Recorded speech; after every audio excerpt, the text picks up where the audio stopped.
할렐루야. 예.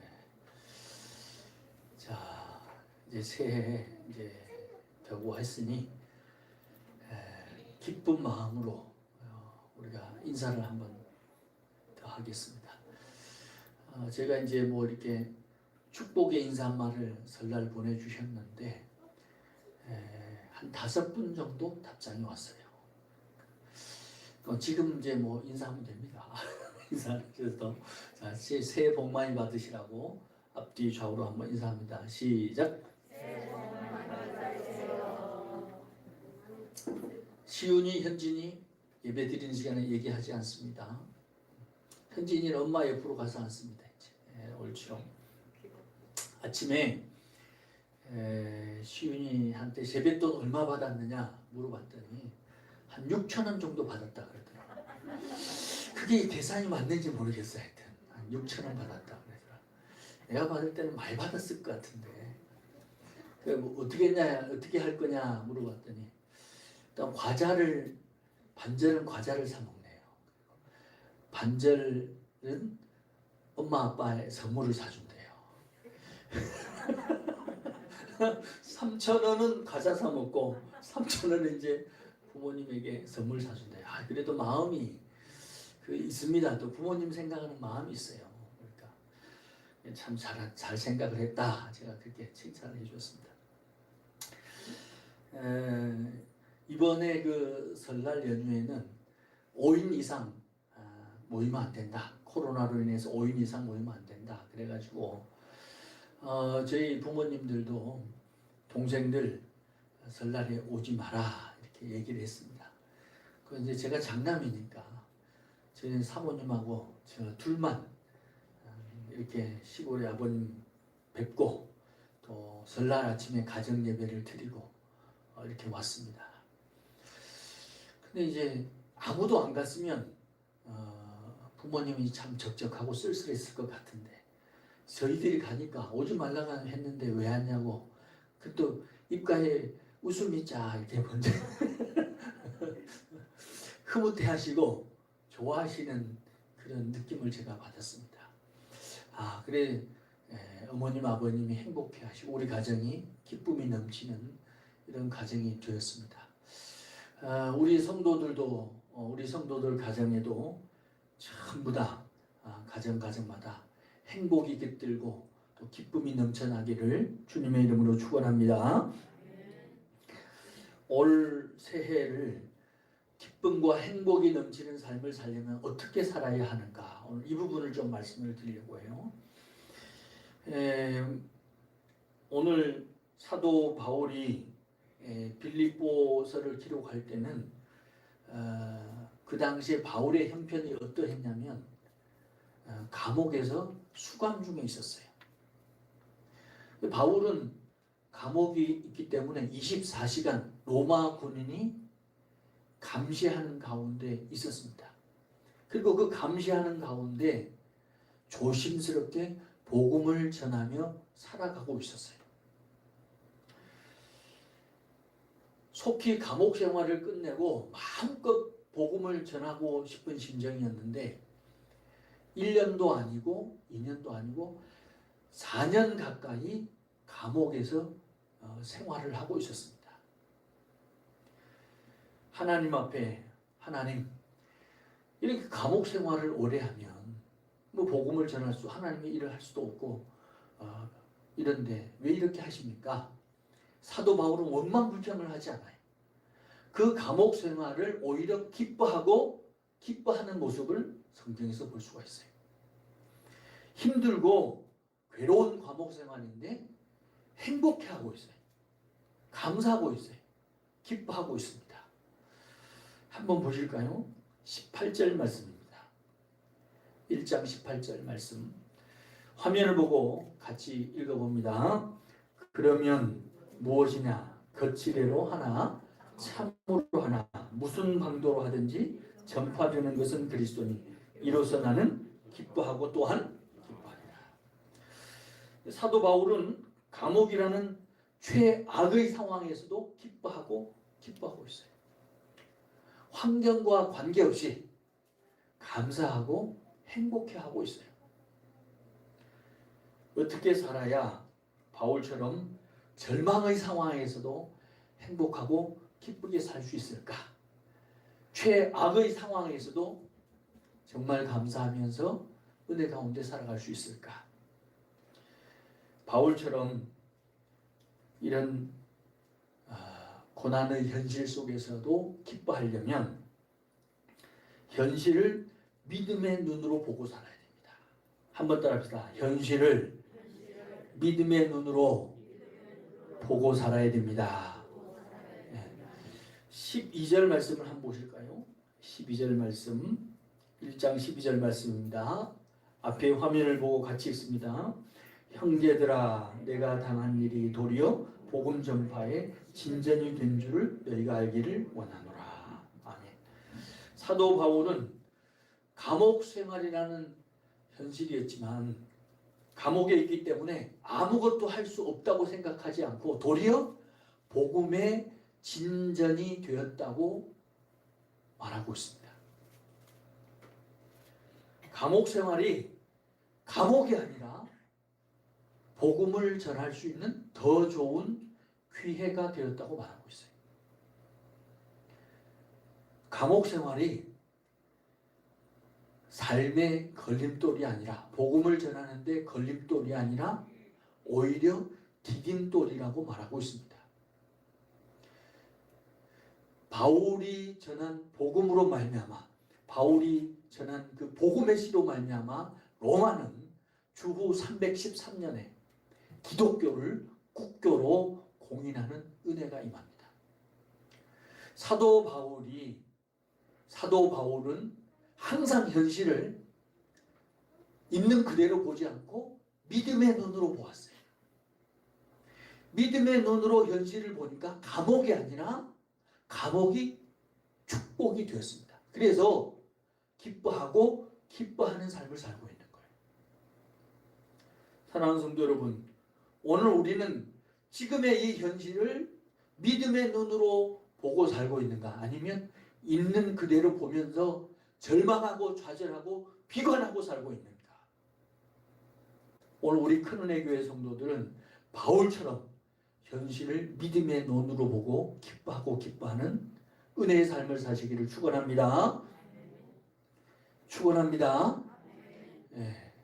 설날 지나서 좀 푹 치겠으니 아멘도 크게 해야 되는데.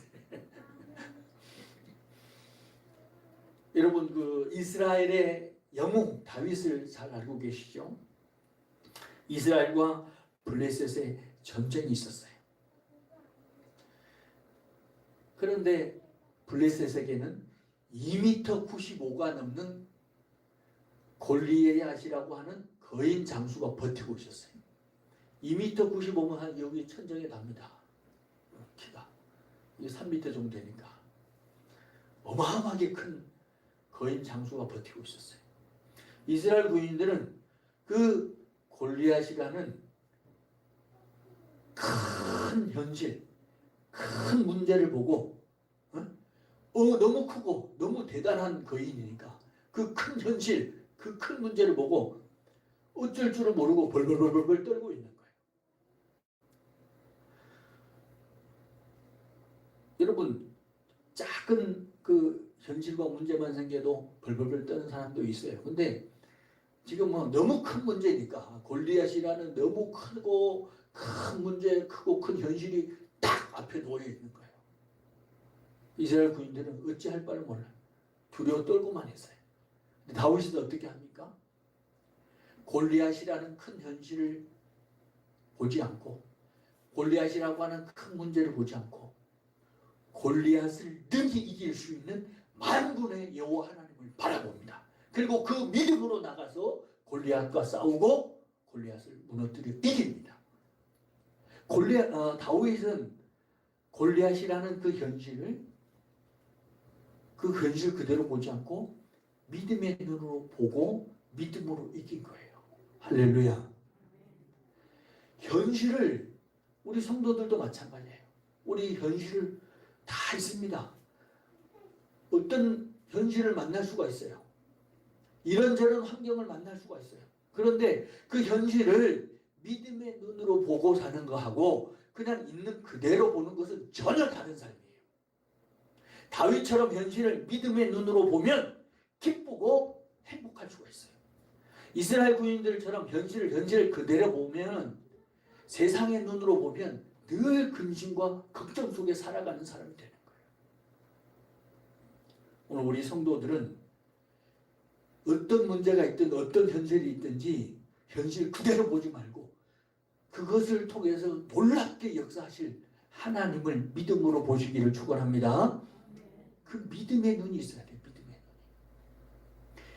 세상에는 두 종류의 사람이 있다고 합니다. 온도계 같은 사람이 있고 온도 조절계 같은 사람이 있다고 그래요. 무슨 사람이 있다고요? 온도계 같은 사람, 온도 조절계 같은 사람이 있다고 그래요. 딱 두 종류의 사람. 온도계 같은 사람은 어떤 사람이냐? 더우면 온도가 올라가고 추우면 온도계가 떨어지는 것처럼 환경을 따라서 움직이는 사람, 이 온도계 같은 사람이에요. 온도 조절계 같은 사람은 어떤 사람이냐면 환경에 따라서 움직이는 것이 아니라 환경을 조절하면서 하는 사람을 말해요. 추워요. 근데 춥다고 움츠리는 것이 아니라 추위를 이기기 위해서 운동을 하고 자신을 추위에 강하게 단련합니다. 그래서 온도에 따라서 뭐 이랬다 저랬다 하는 사람이 아니라 추위를 뚫고 이기고 나아갑니다. 우리가 신앙생활도 온도계 같은 사람으로 살면 안 돼요. 온도 조절계 같은 사람이 돼야 돼요. 아이고 비가 오네. 오늘은 조금 집에서 좀 뜨끈뜨끈해 몸이나 지지고 다음에 교회 가야 되겠다. 이런 지금 온도계 같은 사람은 오늘 비가 오든 눈이 오든 태풍이 불어도 나는 오늘 그것을 뚫고 교회 가는 온도 조절계 같은 사람이에요. 자, 나는 환경에 따라서 이랬다 저랬다 하는 사람이다. 나는 온도 조절계 같은 사람이다. 여러분이 잘 알 거예요. 여러분이 뭐 손들라고 하지 않아도. 이 온도 조절계 같은 사람은 현실을 믿음의 눈으로 보는 사람입니다. 현실에 문제가 있어요. 현실에 어려움이 있어요. 근데 그 어려움을 어떻게 보느냐? 또 다른 기회가 주어졌다고 생각을 하고 기뻐합니다. 병이 들었어요. 질병이 생겼어요. 아, 하나님께서 조용히 기도할 수 있는 시간을 주시구나 하고 기뻐합니다. 역경이 닥쳤어요. 역경이 닥쳤지만 역경을 역경으로 보지 않고 어떻게 봐요? 아, 하나님께서 나를 정금 같은 믿음으로 단련하려고 하시는구나 하고 감사하고 하나님께 영광 돌려요. 고난이 닥쳤어요. 고난을 보지 않고 하나님의 주님의 고난에 동참할 수 있게 되어서 감사하고 감사합니다. 이렇듯 믿음의 눈으로 현실을 보는 사람은 생각이 영의 생각을 하고 믿음의 생각을 하여서 뚫고 나갑니다. 이기고 나갑니다. 승리합니다. 기뻐하고 행복합니다. 오늘 우리 성도들은 이런저런 현실과 문제를 만날지라도 현실 그대로 보지 말고 믿음의 눈으로 볼 수 있는 은혜의 사람이 되기를 축원합니다. 성경은 그래서 이렇게 말씀을 하고 있어요. 히브리서 11장 6절 한번 볼까요? 같이 앞에 화면을 보고 읽습니다. 믿음이 없이는 하나님을 기쁘시게 하지 못하나니 하나님께 나아가는 자는 반드시 그가 계신 것과 또한 그가 자기를 찾는 자들에게 상 주시는 이심을 믿어야 할지니라. 믿음이 없으면 하나님을 기쁘게 할 수 없다 그랬어요. 여러분은 믿음의 눈으로 살지 않고 믿음으로 살지 않는 삶은 하나님을 기쁘게 하는 삶이 아니에요. 그래서 믿음으로 살아야 돼요. 믿음의 눈을 가지고 살아야 돼요.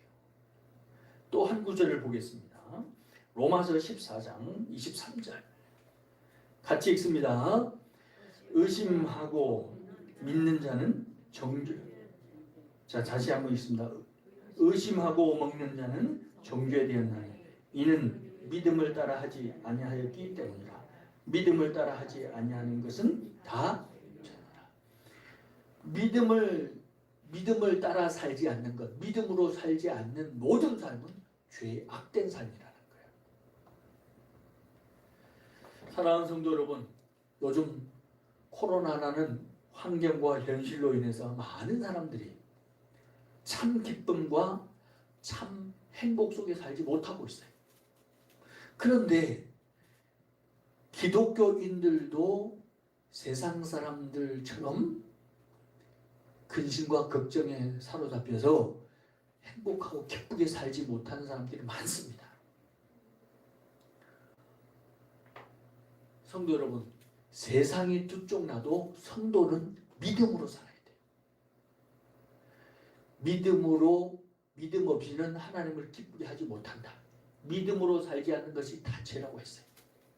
그러므로 우리 성도들도 어떤 현실을 만나든지 믿음의 눈으로 보고 믿음으로 살아서 하나님의 기쁨과 영광이 되시기를 주님의 이름으로 축원합니다. 이 찬양을 한번 드리고 하나님 앞에 찬송을 한번 드리고 나아가면 좋아요. 나 주님의 기쁨 되기 원하는 이 찬양인데요. 이 찬양을 아시는 분도 있고 모르시는 분도 있을 텐데 여러분이 정말 하나님의 은혜와 기쁨 속에서 늘 하나님이 살기를 원하십니다. 자, 한번 이 찬양을 다 같이 드리겠습니다.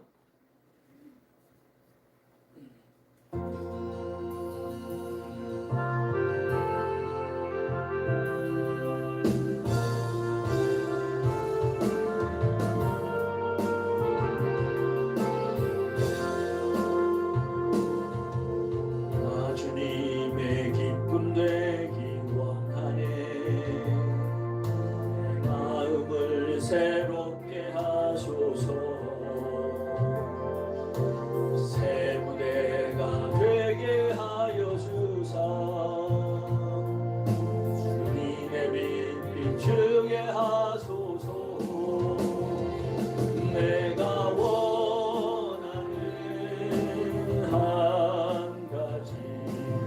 주님의 기쁨이 되는 것. 아멘.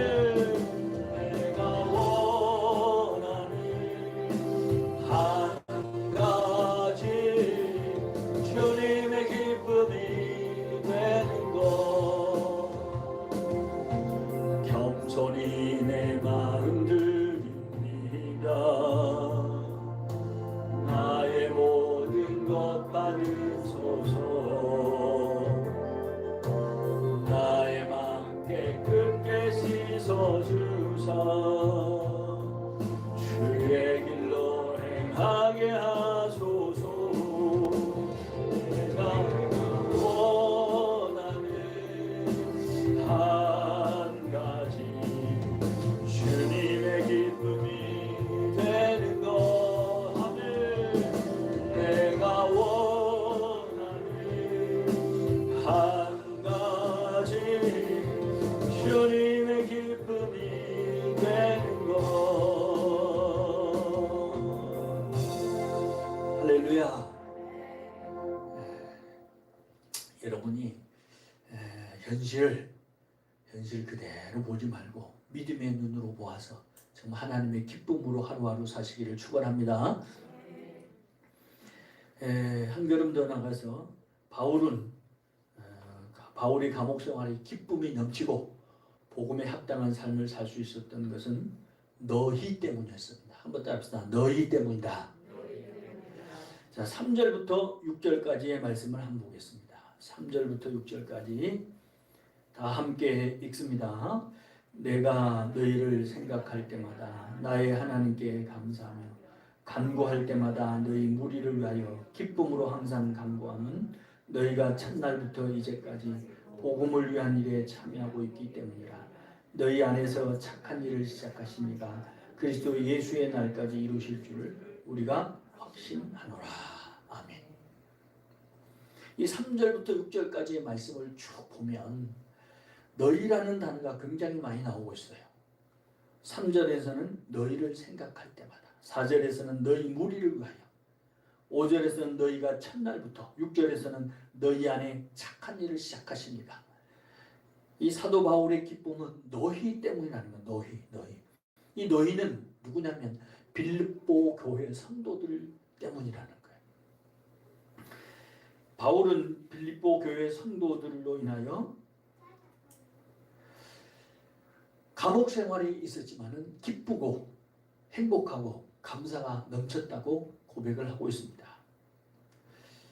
3절에 보니까 사도 바울은 빌립보 교회 성도들을 생각할 때마다 감사한다 이렇게 고백을 하고 있어요. 4절에서는 빌립보 교회 성도들을 위하여 항상 기쁨으로 간구하고 기도하고 있다 이렇게 신앙의 고백을 하고 있습니다.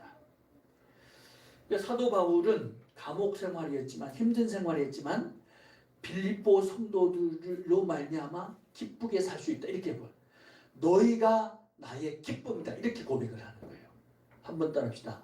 너희가 나의 기쁨이다. 여러분, 우리 하나님께서 여러분의 가정을 만들어 주셨어요. 또 직장을 다니게 하셨습니다. 또 교회를 다니게 하셨어요. 왜 그 직장, 그 가정, 그 교회를 주셨을까요? 여러분들이 그곳에서 기쁨의 통로로 살기를 원하시기 때문에 그렇습니다. 여러분들이 있는 곳이 여러분으로 말미암아 은혜와 기쁨과 행복이 넘치는 복된 장소가 되기를 원하신다는 거예요. 근데 여러분이 있는 곳에서 기쁨의 통로가 되고 있는가, 행복의 통로가 되고 있는가, 은혜의 통로가 되고 있는가를 말씀하는 겁니다. 예수를 믿어도 이 하나님의 말씀을 바탕으로 살아있는데 내 생각대로 사는 경우가 많아요. 목사님, 아니 저런 사람을 왜 나에게 붙였습니까? 아니 저 왼수 같은 사람을 왜 내 옆에 두셨습니까? 저 사람 때문에 내 삶이 이렇게 힘들어졌습니다. 이렇게 괴롭고 고통스럽습니다. 왜 저런 사람을 내 옆에 붙이셨어요? 이렇게 얘기하시는 분도 있을 수 있습니다. 주님께서 말합니다. 네가 그 사람의 기쁨이 되고 그 사람의 행복이 되고 그 사람의 축복이 되게 하려고 너를 그 사람에게 붙인 거예요. 근데 이 진리를 깨달은 사람은 행복할 것입니다. 그런데 늘 괴롭다고만 생각하고 힘들다고만 생각하는 사람은 영원토록 주님 나라 가는 그날까지 그냥 맨날 힘든 거예요. 행복하지 않는 거예요. 어떤 사모님의 간증입니다. 어떤 사모님이 목사님하고 이렇게 관계가 좀 좋지 않았어요. 늘 막 티격태격하고 그랬어요. 한날은 목사님께서 주일날 설교를 하고 한참 예배드리고 설교하고 있는데 사모님께서 저 뒤에 서가지고 성도들이 다 듣도록 큰 소리로, 작은 소리가 아니라 큰 소리로 니나 잘해라 니나 잘해라 그리고 막 교회 문을 막 차고 나가더라고요. 아니 아무리 목사님 미워도 그렇지 거룩하고 거룩한 예배 시간에 설교하는데 그러면 성도들이 교회 나오겠습니까? 그 교회를 하나님 영광 다 가리는 거예요. 그렇잖아요, 그죠? 그리고 이거는 사모님과 목사님의 문제가 아니라 하나님 앞에 드리는 거룩한 예배 시간이란 말이에요. 두 분이서 그렇게 있을 때 얘기하면 괜찮아요. 니나 잘해라. 왜 그런 설교를 하느냐? 그럼 괜찮은데 성도들 다 있는 자리에서 니나 잘해라. 그러고 나가면 어떻게 해요, 그걸? 설날 우리 성도들은 어떻게 지내는지 모르시겠지만은 설날에 집에서 다투고 싸운 분도 분명히 있습니다. 또 기쁘고 행복하게 지낸 가정도 있을 겁니다. 주님께서 우리에게 말씀하고 있는 게 뭐냐면 남의 눈에 티를 보려고 하지 말고 네 눈에 들보를 봐라. 남의 눈에 뭐 잘못된 점 막 이런저런 안 좋은 걸 보려고 하지 말고 네 눈에는 여저 대들보 같은 그런 것이 네 안에는 더 큰 것이 있다.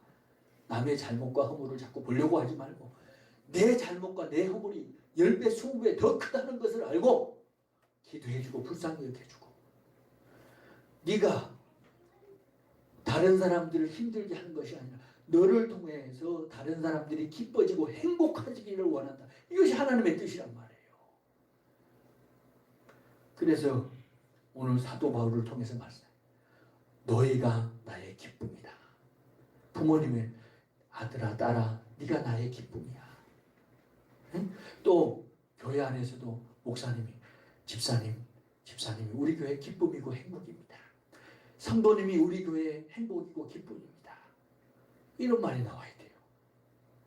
직장에 가서도 당신 때문에 우리 직장이 정말 좋습니다. 당신 때문에 우리 직장이 너무너무 직장 다니는 게 행복하고 즐겁습니다. 이런 소리가 나와야 기독교인다운 기독교이죠. 나 그 사람 때문에 참 밥맛도 떨어지고 입맛도 떨어지고 다 싫다고 막 이러시면 안 되는 거예요. 그래서 성경은 이렇게 말씀하고 있어요. 한번 볼까요? 빌립보서 2장 3절 4절. 자, 한번 앞에 화면을 보고 같이 읽습니다. 시작. 아무 일이든지 다툼이나 허용을 하지 말고 오직 겸손한 마음으로 각각 자기보다 남을 낮게 여기고 각각 자기 일을 돌볼 뿐더러 또한 각각 다른 사람들의 일을 돌보아 나의 기쁨을 충만하게 하라. 이 말씀에 보니까 아무 일이든지 다툼이나 허용으로 하지 말고 나보다 남을 어떻게 하라고 해요? 낮게, 나보다 남을 낮게 여기는 거예요. 그게 예수 믿는 사람의 자세입니다. 여러분이 기쁨의 통로, 축복의 통로, 은혜의 통로가 되려면 나보다 남을 낮게 여기는 겸손의 삶을 살아야 그곳이 행복이 넘치는 복된 장소가 된다는 거예요. 사도 바울은 말합니다. 감옥 생활을 내가 하고 있지만 정말 힘들고 어려운 생활을 하고 있지만 빌립보 교회 성도들아 너희 때문에 감옥 생활이 행복하고 기쁘단다. 이렇게 고백을 하고 있어요. 부모님들이 자식을 키우면서 힘들 때가 왜 없어요? 지칠 때가 없어요. 그런데 그 자식 때문에 힘을 내는 거예요. 그 자식 때문에 위로를 받고 용기를 다시 내서 살아가는 거예요. 오늘 우리는 기쁨의 통로, 행복의 통로로 살아가고 있는가? 사도 바울은 이렇게 하라고 말씀합니다. 한 구절 더 보겠습니다. 빌립보서 4장 5절입니다. 앞에 화면을 보고 같이 읽습니다. 너희 관용을 모든 사람에게 알게 하라. 주께서 가까우시니라. 이 관용이라는 말은 남의 짐을 대신 진다 그런 말이에요. 우리가 지금 코로나 시대에 힘들고 지친 사람들이 많아요. 힘들고 지친 사람들의 그 짐을 내가 대신 지는 거예요. 그래서 그 사람의 짐을 가볍게 해주는 것, 그게 관용이에요. 힘든 사람들을 더 힘들게 하고 아픈 사람들을 더 아프게 하고 그 그리스도인답지 않습니다. 힘든 사람의 짐을 져주는 것. 집사님, 성도님 제가 기도하고 있습니다. 힘을 내십시오. 작은 거 하나라도 가지고 와서 위로해주고 용기를 주는 것. 그 그리스도인이에요. 너희 관용을 모든 사람에게 알게 하라. 주께서 가까우시니라. 할렐루야. 이거 옛날에 한번 제가 말씀드렸던 간증 예화인데요. 어떤 할머니와 할아버지가 가파른 이렇게 경사지를 올라가고 있었어요. 이렇게. 할머니가 너무 힘든 거예요. 그래서 애교 섞인 목소리로 할아버지에게 이렇게 얘기를 했습니다. 영감, 나 좀 업어줘. 이렇게 애교 섞인 목소리로 했습니다. 그래서 조금 할아버지도 힘들지만 할머니를 업었습니다. 할머니가 할아버지에게 나 무거워 그랬더니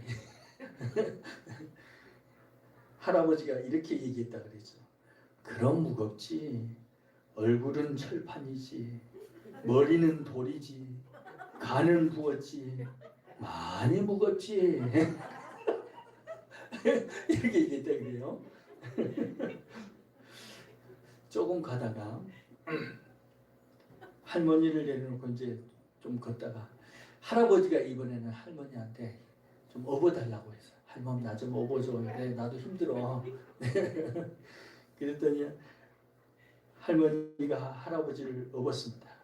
할아버지가 할머니에게 그래. 내가 생각보다 가볍지? 할머니가 미소를 띠면서 이렇게 얘기를 하고 그럼 가볍지. 머리는 비었지. 허파에 바람 들어갔지. 양심은 없지. 싸가지 없지. 너무 가볍지. 그랬다 그래요.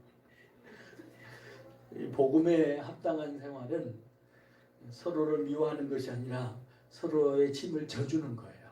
근데 오늘 우리가 살아가면서 말세가 되면은 미움이 많아져요. 사랑은 식어가고. 나이가 들어도 황혼이혼이 많아진다 그래요. 또 혼자 사는 사람들도 많아지고. 그러다 보니까 우리 사회 현상들 이렇게 가만히 보면은 좀 이기적인 사람들도 많아지고, 또 사랑도 식어져서 막 날카롭고 강박해진 사람들이 많아지고 있는 것이 현실이에요. 특별히 코로나 시대에 더 많은 그런 사람들이 생겼어요.